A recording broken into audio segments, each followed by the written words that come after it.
సుబ్రహ్మణ్యావతారం పూర్తిగా భిన్నమైనటువంటి అవతారం. బహుశः అన్ని విశేషమైన విభూతులతో కూడుకున్న అవతారం, అన్ని విశేషమైన లక్షణాలతోటి విచిత్ర పరిణామాలతోటి కూడుకున్న అవతారం సుబ్రహ్మణ్యావతారం వినా వేరొకటి నిజానికి కనపడదు అంటే అతిశయోక్తి కాదు.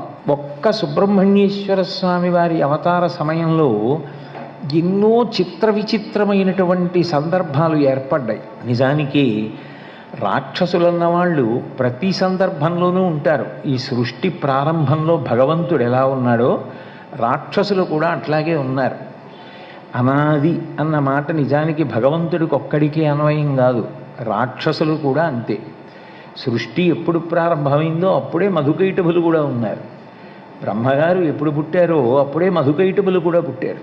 అంటే వాళ్ళు మొట్టమొదటి నుంచి ఉన్నవాళ్లే, వాళ్ళే మధ్యలో ఎప్పుడో